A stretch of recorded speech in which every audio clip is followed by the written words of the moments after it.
Okay, so this is the ideal gas law. So this isn't actually that complicated of a concept. It's essentially what happens if you don't have initial and final conditions. So way back in the beginning of the last video, I said that if you have P times V, you get a constant, or V divided by T is equal to a constant. Well, it turns out we're now going to start worrying about the constants. And we get this equation, which is really straightforward, actually. PV equals nRT. P, V, N, and T we have seen. R is new.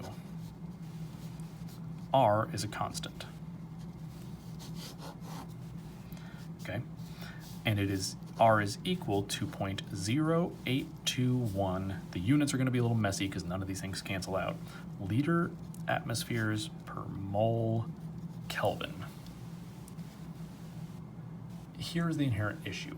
Because there are lots of different ways to have units for pressure, we're going to have lots of different R values to make the units work out. I'm only going to worry about 2, but I'm going to tell you about 3. 1 will come up a lot in Chem 2, but for right now we're just going to kind of ignore it. Okay. If you have it in atmospheres, this is the value you use. If you have it in millimeters of mercury, this is what you use.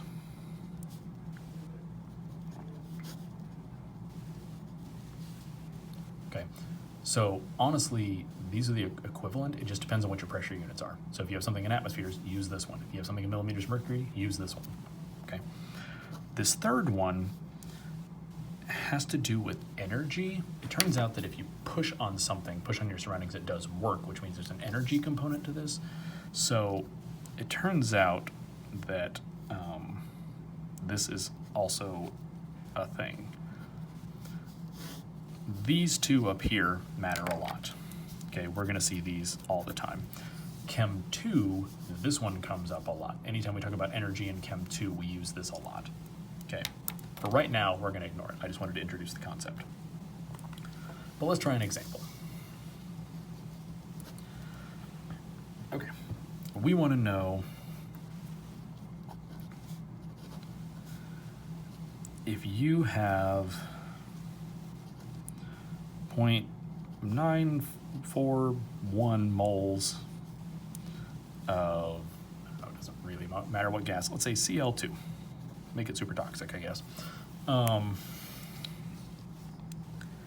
at a pressure of, hold on. Our last example was in millimeters of mercury, I guess I'll do this one in atmospheres, of 1.31 atmospheres at, I don't know, 47.5 degrees Celsius. We want to know what is the volume. So you'll note that we do not have initial and final conditions. We just have a set of conditions. Okay? So we literally write out same thing, P, V, N, R, T, and we see what we have and what we need.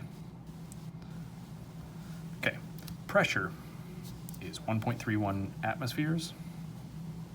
It says what is the volume, so that's what we're solving for. N, we actually have it this time. We don't have to convert from grams to moles. R, we have a couple choices, but we're going to pick the one that's in atmospheres because we need the units to cancel out. So 0.08821 liter atmospheres per mole Kelvin. And T is the temperature, but the units need to cancel out, so this needs to be in Kelvin. So 47.5 degrees Celsius plus 273.15. I don't trust myself to do math here, I guess. So 47.5 plus 273.15. And I got 320.65.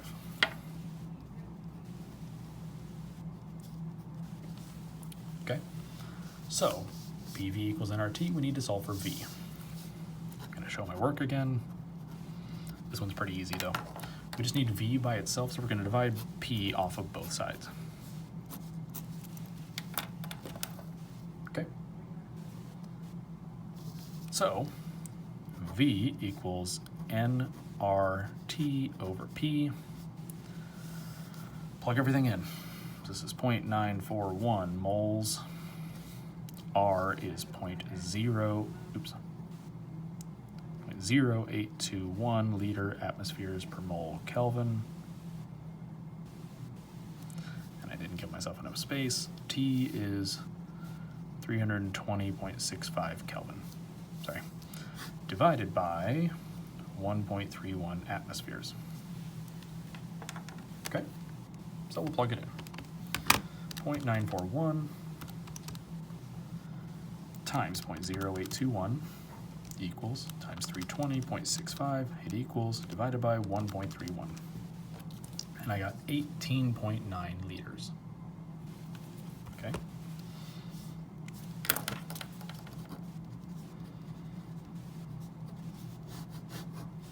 So the equation we saw in the last video, the combined gas law, is what you use if you have initial and final conditions. This is the equation you use if you only have one set of conditions, usually. Okay. Yeah. There are variations of this equation, though. Common thing to do in physics is to substitute stuff in for something else. Okay. So, it turns out that if you take number of moles times molar mass, this is, M is a super popular letter, so we're kind of getting to the point where we're going to have to use M in weird ways. It's kind of an italicized capital M. I am terrible at drawing it, sorry. This would be equal to mass.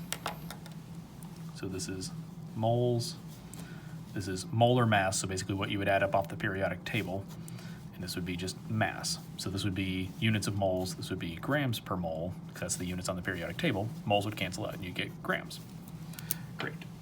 Well, the problem is that basically we have N in our equation, so we can divide this over and then substitute it in.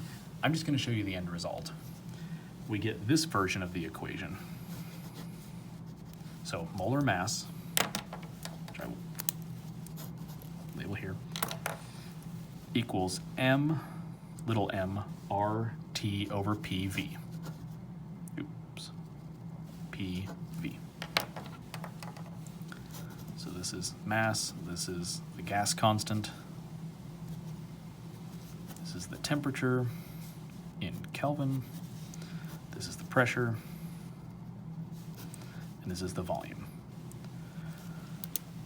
Honestly, this tends to work. This equation is really useful if you have the amount of gas given as a mass. You can just add up the molar mass and use this version of the equation. You could also use the mass and the molar mass to solve for N and use this equation.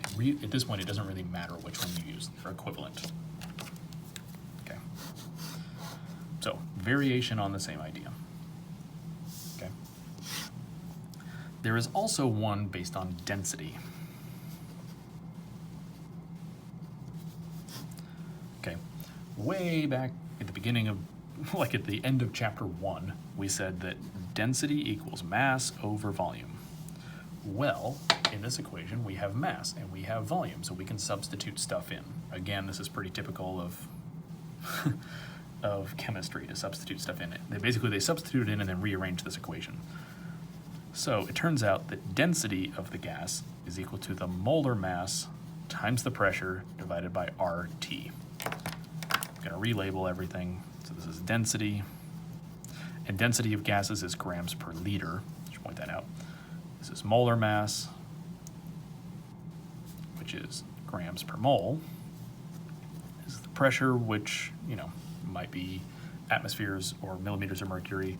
R is basically going to depend on what, this is the gas constant, it's going to depend on what the pressure units are. And the temperature needs to be in Kelvin. Okay. Oops. Got half of my parenthesis. Okay. But honestly, they're all kind of the same equation. They're just slight variations on the theme. So if you see the word density in there, use this one. If you have masses and molar masses, this is probably easier.